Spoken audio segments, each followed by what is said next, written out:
Hi everyone, Ken Friedline here. Ellen and I are going to see you on Wednesday the 10th to talk about Bethel's expansion plans.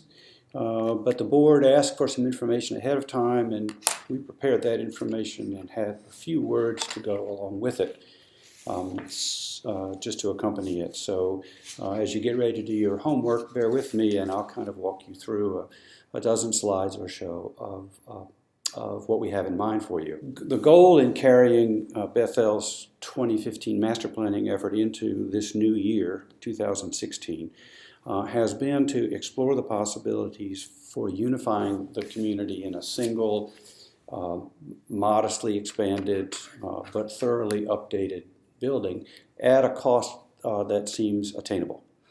What would it be like? Would it be a better place?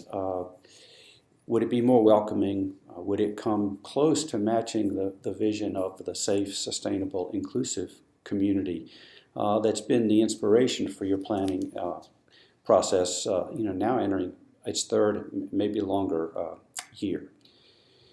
So we met with a group of, with 19 or 20 members of the community on the 8th of January, a Friday morning, and spent those several hours working in groups of 8 or 9, looking at the possibilities for that. It was an engaging, productive process, definitely a thought-provoking one.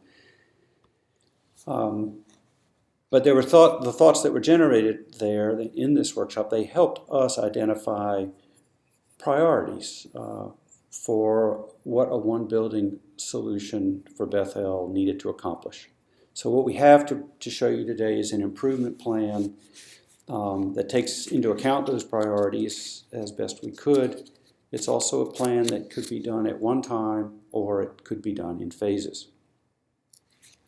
What are the elements of that plan? For one thing, in all its phases, what we're proposing calls for 3 building additions. But it begins with a thorough renovation and updating of Bethel's core, the existing 1957 sanctuary building.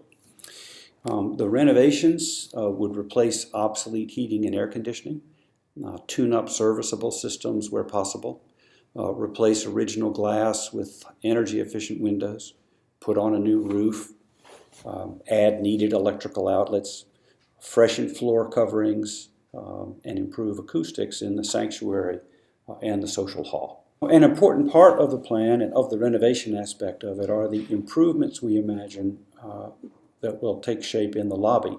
The aim is to create an enlarged and more gracious entrance lobby, to make it a welcoming gathering place, fronting on Watt Street, as the original lobby always did.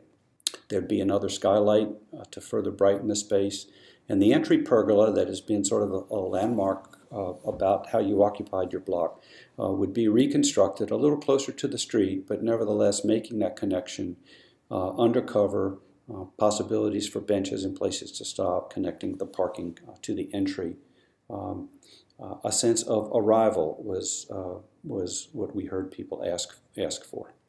Adjacent to the lobby is a vestibule. It is a place where there can be organized storage for prayer books and other worship materials. But again, it is the transition from social space to sacred space.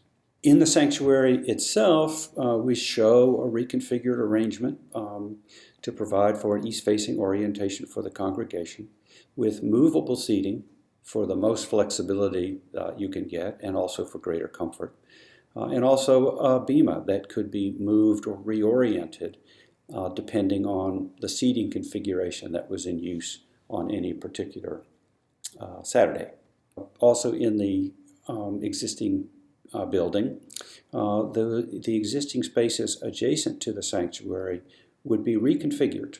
Mainly, the biggest part of that reconfiguration is to create an overflow area adjacent to the sanctuary that could be used for seating for up to 90 people.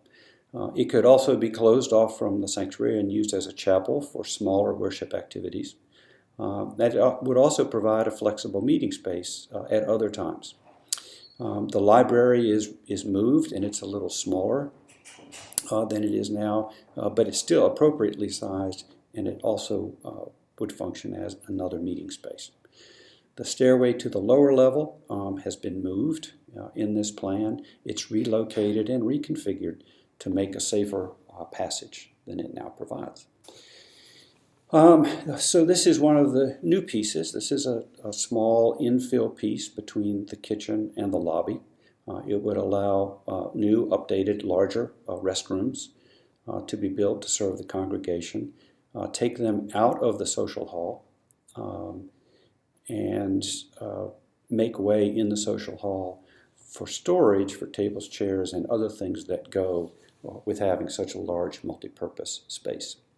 A second new piece is another one-story addition at the southwest corner of the building, facing along Watts and Markham.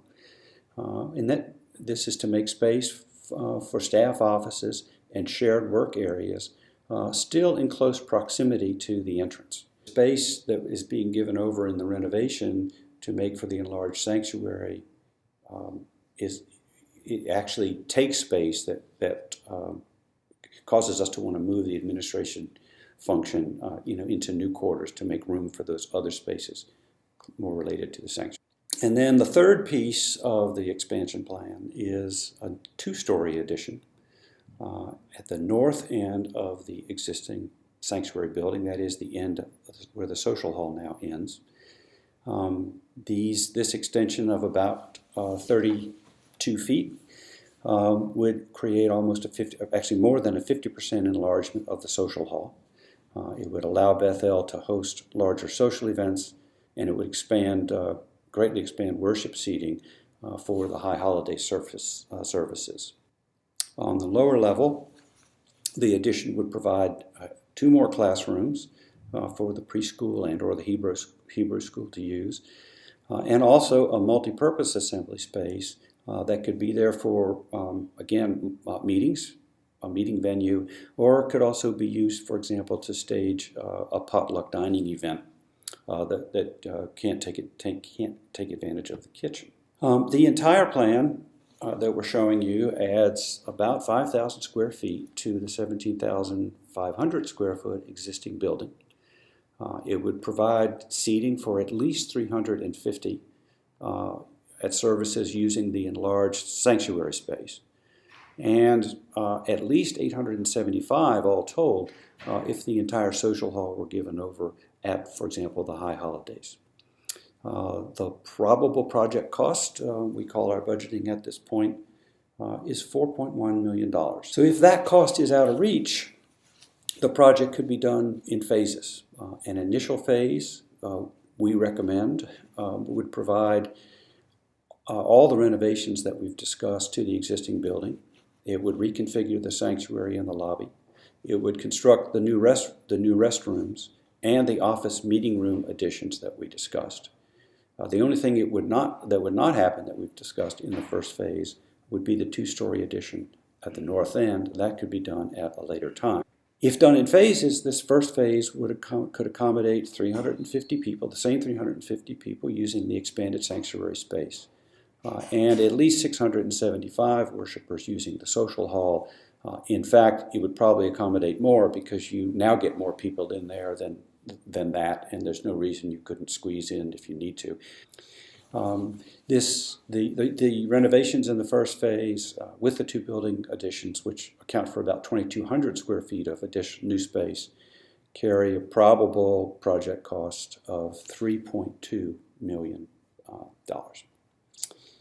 We want to point out, we think one of the immediate implications of delaying the 2-story addition until a later phase is a question of whether the Hebrew school and the preschool program could successfully share the lower floor without the addition of more classrooms. Sharing classrooms would be less critical if you had 9 spaces instead of 7. Again, the difficulty here is sharing spaces for toddlers and also young adults. That's a big transition, or even adults for meetings. That's a big transition. We just want to point that out. Other than that, and just the general size of the sanctuary hall, the two programs are actually remarkably similar. Here's a comparison, and highlighted in the left-hand column are those things that would come in the second phase, or would come if you all at once, that aren't provided by just doing the first phase. That is to say, the capacity for 875 or 900 people, the social hall expansion, and the new classrooms on the lower